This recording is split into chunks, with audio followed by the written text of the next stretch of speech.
Hello, hello, and welcome to Self-Care is Sexy. My name is Chris, and I'll be your host. We are a weekly podcast that's here to generate and share self-care ideas with each other. Last week, we talked all about imposter syndrome, and I gave a little challenge to everyone out there to think about how they speak about themselves and to really be aware of your posture and whether or not you're in your power stance, if you're like centered and focused in your body. If you're new to the show and you're like, what the hell is this chick talking about? Check out last week's episode. It's got a little bit of a ranty vibe to it, but some really good nuggets of wisdom. You can listen to the podcast via iTunes, Spotify, SoundCloud, iHeartRadio, Spreaker, Stitcher, Podbean, and the website www.selfcareissexy.com. All right, I want to give you a preview of what to expect from today's show. So today we're going to be talking all about excuses, all right? What's your favorite excuse? And we're going to talk about like what are the benefits of giving excuses, how they become our story. We're going to be talking a little bit about follow-through. So if that's something that you struggle with, if it's like you've got this to-do list, but you can never seem to quite accomplish everything on it. We're also going to like tie that into procrastination. And of course, we're going to be looking at there's really no excuses for not getting self-care. But first, a few quick housekeeping notes. If you listen to this podcast, if you enjoy this show, if you are having a good time hanging out with me, getting some positive vibes, please take a moment to write a review on iTunes. Super simple. You pull up the app, you find available episodes under your library, scroll down to the very bottom, write a review, hit the stars. You can give me 1 star, you can give me 5, whatever you feel is legit earned, and maybe just write a little note about the show and whether or not it's helped you. This is how we get other people involved in this conversation. And believe me, we all benefit from multiple different personalities and sharing their stories on this show. You can also connect with me via Facebook. It's www.facebook.com/permission for self-care. You can look for my little pink heart logo and find little videos, tips, comments, discussions, all the fun connectivity there, as well as on Instagram, Twitter, and all of the social media sites. So come find me. It's Self-Care is Sexy, and I'm Chris. All right. Today we're going to talk about excuses, and so how this came about. I have a very good friend of mine who listens to the show. Shout out to Jody. And she had approached me. We're in a women's entrepreneur group together, and we have talked about some different ideas for the show and so the website and all this kind of stuff. And she's just kind of a good close friend of mine who I love to bounce ideas off of. And we meet once a month at this meeting called Moxie for Women. It's a business group. And it's just this incredible group of ladies here in the Portland area that get together and talk about entrepreneurship and what we can do. And I have done a presentation, like a little workshop, which I'll be doing through the Portland Community College this year. I'll make sure to have all the information on that. But I host a little bit of a workshop that kind of helps people get into self-care and really look at it and start to make an action plan and make it a priority. And it's helped a lot of people switch their mentalities from doing for everyone else, giving to everybody else, and really focusing on their wants, their needs, their priorities. So Jody and I were chatting about the workshop and how we're going to tailor it to this business meeting.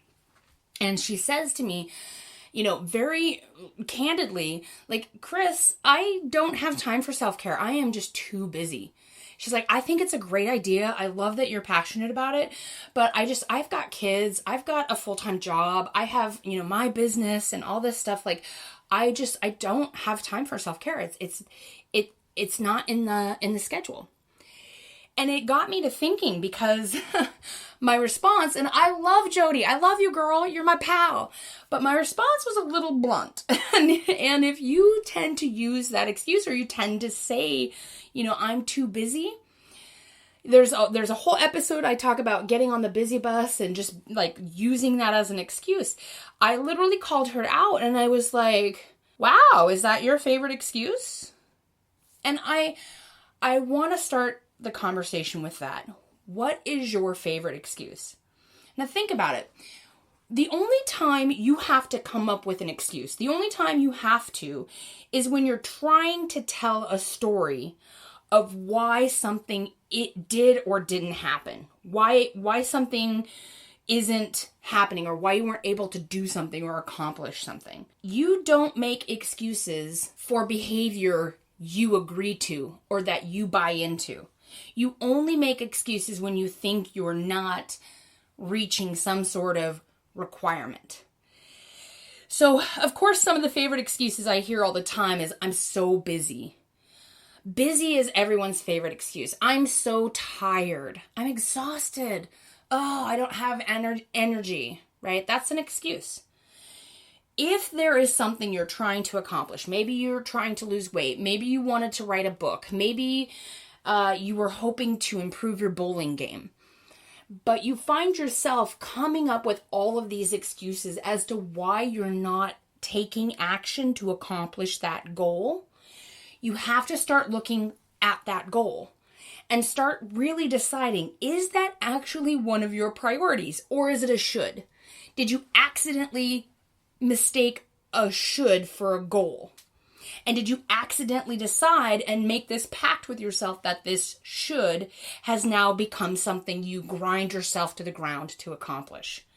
Which is not good motivation. You're going to burn out. But we have to really start taking a look at what the benefits of excuses are, because there are benefits, right? When you create an excuse for why you're not accomplishing something or why you're not taking action towards something you're working on, whether it's self-care, whether it's your finances, your fitness, your bowling average, whatever it is, right?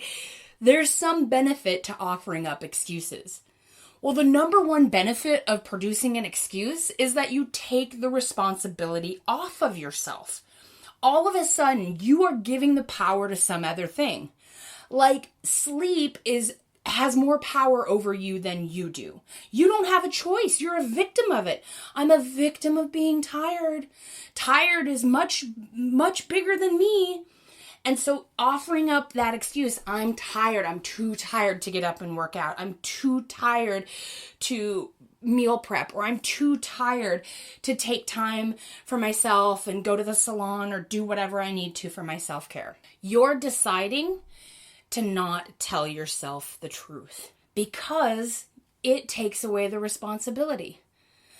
Another really great benefit for excuses is that you don't have to think too hard.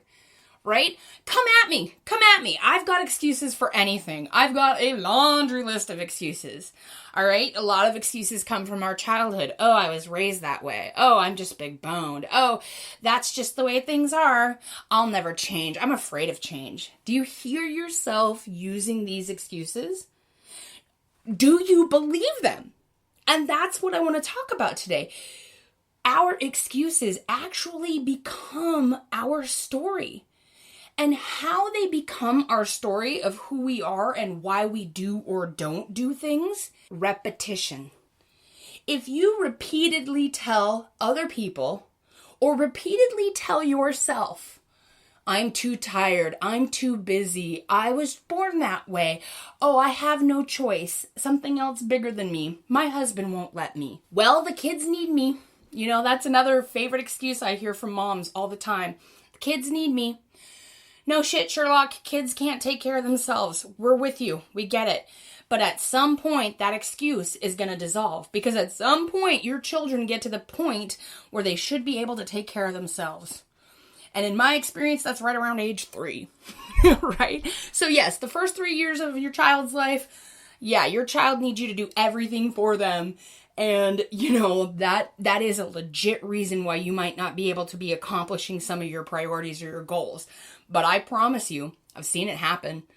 And I've known it to be successful. I've known people who have children that still make time for self-care. They still make time for fitness. They still make time for food prep. They still have a budget. They do what they want with their time, even though they have children. I've seen it happen. It totally can happen. But there's that benefit of having an excuse. It removes the responsibility. It makes us feel like it's out of our control. Like, oh, I would take time for self-care, but the kids need me, right? It's like you've just taken the power away from yourself. And that, my friends, is what this show is all about today. I want to let you in on an incredible secret. And that is when you change your mentality from the excuse point of view and you cultivate the choice point of view. And instead of saying, oh, I'm too tired to work out today, you can say, I'm choosing to sleep in today to honor my body. And if you find yourself choosing to sleep in over and over and over again, it's time to make a different choice about when you're going to bed. You start to own your power when you put yourself in the land of I'm making a choice versus I'm making an excuse. If the kids are running around and they're acting crazy and you want some downtime, you need to take a bubble bath, and you make the choice to sit down and play Legos with them, to entertain them, to get them from being rowdy, that's a choice that you're making instead of going and soaking in the tub. But the second you say, well, my kids need me and I can't take that bubble bath, or my husband won't let me so I can't work on the finances, or whatever the excuse may be, you're giving your power away to something external. And the best way to combat that, if that's something you've found yourself doing, you're like, oh shit, Chris, I do that. I'm with you, sister. I get it. Like, what do I do? All right, well, what you're going to do is you're going to start following through. This is the best way to destroy excuses and to get into the land of choice instead of something's happening to me and it's out of my control. When it is your choice, you are going to follow through. So, for example, there was a shout out that came over Facebook that my friends needed help moving. And I had messaged them on Facebook and said, yes, I'm available. I'll totally help you move. The day of the move came around and I had some errands that I had to run and something crashed with the website and there was this huge issue and I had to message my friend and say, I'm so sorry. I'm not able to help you move today. I have to tend to an emergency with my business. Instead of coming up with some excuse and saying to my friend like, oh, I can't make it, the kids are sick, or the dog needs to go to the vet, or whatever. Instead of creating an excuse, I made the choice. I made the choice when the emergency happened with the website and the situation was all messed up. I made the choice right then and there of I choose not to help my friends move. I love them. They're totally capable people. Their entire move is not hinging on my help. I need to do what's best for me. I need to focus on my priorities, and I need to choose to attend to my thing first. And I want people to really take this to heart. And I know it's hard for a lot of us. If you're listening to a podcast about self-care, you probably struggle with this mentality. And that is follow through and do what you say you're going to do, but always come at it from a point of choice. You have to be able to look at your life and say, I'm making choices, because that gives you the power back. You're in control. I choose to attend to my business and not help my friends like I said I was going to. It doesn't make you a failure. It doesn't make you a shitty friend. It makes you in charge of your decisions. Now, the caveat, the flip side of that is if you are constantly making excuses and you don't ever follow through, that's when you have to start looking at your overcommitment. Are you destroying your boundaries with putting yourself out there? Are you accidentally tying your self-worth into doing things for other people? That's something that you really have to identify for yourself. And you have to be diligent about this because they can kind of masquerade as each other and get sort of fuzzy. So you've got to really sort of be constantly aware. And I want to just mention this before I move on to the next two sections about excuses, is that it might seem like there is a lot of thinking and intellectualizing around self-care, and that there's a lot of digesting information and learning things. And I want you to know this. You're absolutely right. It seems like effort because you haven't been doing it. But I swear to God, it's just like fitness or drinking water or eating healthy or getting on a budget. When you start to automate your life in certain areas, including your self-care, it becomes easier and easier and easier